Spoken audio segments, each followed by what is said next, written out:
بسم اللہ الرحمن الرحیم۔ السلام علیکم۔ اردو کہانی گھر میں خوش آمدید۔ آج کی میری یہ ویڈیو کسی کی زندگی سے متعلق ایک سچی اور سبق آموز کہانی ہے۔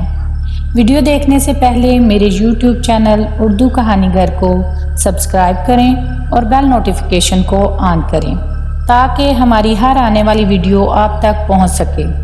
تو چلتے ہیں آج کی کہانی کی طرف۔ یہ واقعہ ایک سچا واقعہ ہے۔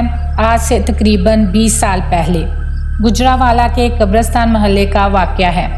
میرے چچا محمد اشرف جو کہ پنچایت آفیسر تھے، بہت نیک اور نمازی انسان تھے۔ ان کو لوگ چودھری صاحب کہتے تھے۔ چودھری صاحب کی زرعی زمین کالی صوبہ میں تھی۔ اکثر ان کے گھر 3-4 نوکر ہر وقت موجود رہتے۔ ایک دن وہ اپنے آبائی گاؤں گئے ہوئے تھے تو وہاں انہیں 12-13 سال کا لڑکا دکھا جو کہ سڑک پر انڈے بیچ رہا تھا۔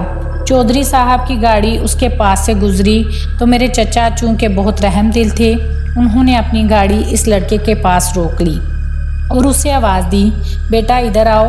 وہ لڑکا ان کے پاس آیا۔ چودھری صاحب نے پوچھا، تمہارا نام کیا ہے اور تم یہ کام کتنے عرصے سے کر رہے ہو اور کیوں کر رہے ہو؟ اس لڑکے نے ڈرتے ڈرتے بتایا کہ میرا نام دلاور ہے اور میں اپنی ماں کا اکلوتا بیٹا ہوں۔ باپ فوت ہو چکا ہے اور ماں اور 4 بہنیں ہیں۔ غربت بہت ہے، اس لیے میں یہ کام کر رہا ہوں، وہ بھی مجبوری میں۔ چودھری صاحب نے کہا کہ بیٹا تم میرے ساتھ چلو، گجرانوالہ میں میرا گھر ہے، میں تمہیں اپنے ساتھ رکھوں گا اور تمہاری والدہ کو پیسے وغیرہ بھیجتا رہوں گا۔ لڑکا کچھ دیر خاموش رہا، پھر بولا کہ آپ میری والدہ سے ہی بات کر لیجئے۔ چودھری صاحب نے اپنے نوکر کو کہا کہ اس بچے کے ساتھ جاؤ اور اس کی والدہ کو ساری بات سمجھا کر آؤ۔ کچھ دیر بعد چودھری صاحب نے دیکھا کہ ان کے ملازم کے ساتھ ایک درمیانی عمر کی عورت چلی آ رہی ہے۔ وہ عورت چودھری صاحب کو جانتی تھی۔ اس نے خوشی خوشی اپنے بیٹے کو چودھری صاحب کے ساتھ روانہ کر دیا۔ دلاور خوشی خوشی رہنے لگ گیا۔ باہر سے سودا سلف لاتا اور ہلکا پھلکا کام کرتا۔ 2 نوکر پہلے بھی کام کرتے تھے۔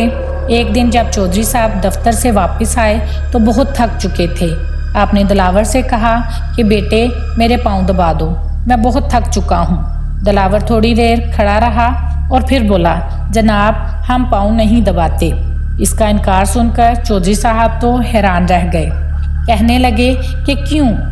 دلاور نے ان کی بات کا کوئی جواب نہ دیا بلکہ چودھری صاحب کو حیران پریشان چھوڑ کر کمرے میں بھاگ گیا کہ اچانک ایک زوردار دھماکہ ہوا اور سارے گھر کی لائٹ غائب ہو گئی، لیکن دلاور کے کمرے کی لائٹ جل رہی تھی۔ خیر اسی طرح صبح ہو گئی، الیکٹریشین بلوایا گیا، لائٹ ٹھیک کروائی گئی اور بات آئی گئی ہو گئی۔ اس کے بعد ایک دن منڈی سے گندم لانی تھی۔ چودھری صاحب نے دلاور کو ساتھ لیا اور منڈی روانہ ہو گئے۔ 10 بوریاں گندم کی لیں اور لوڈ کروانے لگے۔ دلاور جوش سے اٹھا اور سکون سے بغیر کسی مدد کے ایک ایک بوری اٹھاتا اور لوڈ کرتا جاتا۔ چودھری صاحب حیران رہ گئے کہ یہ کمزور سا بچہ اتنے آرام اور اتنی آسانی سے اتنا بوجھ کیسے اٹھا سکتا ہے؟ یہ سوال بار بار چودھری صاحب کے دماغ میں آ رہی تھی۔ گاڑی گیراج میں کھڑی کی اور بیڈ پر لیٹ گئے اور دلاور کو آواز دی کہ بیٹا ذرا آؤ اور مجھے دبا دو۔ دلاور آیا مگر پھر وہی انکار کہ جناب ہم کسی کے پاؤں نہیں دباتے۔ چودھری صاحب نے پھر اصرار کیا تو دیکھتے ہی دیکھتے زور کی آندھی چلنا شروع ہو گئی۔ دلاور کی آنکھیں سرخ ہو گئیں، شکل عجیب سی ہو گئی اور کہنے لگا کہ یاد رکھو اگر مجھے یہاں رکھنا ہے تو مجھے پاؤں دبانے کا کبھی نہ کہنا ورنہ اچھا نہیں ہوگا۔ چودھری صاحب جادیدہ انسان تھے، سمجھ گئے کہ کیا بات ہے۔ چودھری صاحب نے فوراً وضو کیا اور قرآن پاک کھول کر سورۃ جن کی تلاوت کرنا شروع کر دی۔ تلاوت ختم ہوئی اور دلاور دھڑام سے نیچے گر گیا اور بے ہوش ہو گیا۔ بڑی دیر کے بعد دلاور کو ہوش آیا مگر وہ دلاور تو نہ تھا۔ اس نے کہا کہ چودھری صاحب میں جن ہوں اور یہ دلاور پر میرا ایک سایہ ہے، میں مسلمان ہوں۔ اس کی ماں نے ہماری بے حرمتی کی تھی۔ یہ بچہ اس وقت بہت چھوٹا تھا۔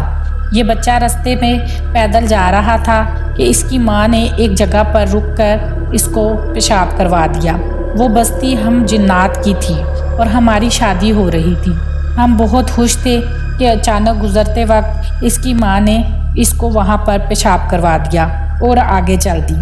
ہمیں بہت غصہ آیا اور یہ بچہ ہماری پکڑ میں آ گیا، اسی لیے یہ آپ کے پاؤں نہیں دباتا اور کھانا بھی عام انسانوں سے کئی گنا زیادہ کھاتا ہے۔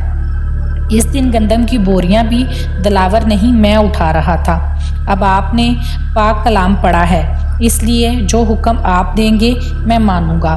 چودھری صاحب غور سے جن کی گفتگو سن رہے تھے۔ چودھری صاحب نے کہا کہ آپ کی مہربانی ہوگی، آپ اس بچے کو چھوڑ دیں، غلطی تو اس کی ماں کی تھی، پھر اس کو اس کی سزا کیوں دی جائے؟ جن بولا کہ آپ نے پاک کلام پڑھا ہے اس لیے میں اسے چھوڑ رہا ہوں۔ دلاور ایک بار پھر بے ہوش ہو کر زمین پر گر گیا اور پسینے سے شرابور ہو گیا۔ بہت دیر بعد جب دلاور کو ہوش آیا تو وہ اپنی اصلی حالت میں تھا، تو چودھری صاحب نے جلدی سے گاڑی نکالی اور دلاور کو اس کی ماں کے پاس پہنچایا اور خدا کا لاکھ لاکھ شکر کیا کہ بچہ خیر اور عافیت سے اپنی ماں کے پاس پہنچ گیا۔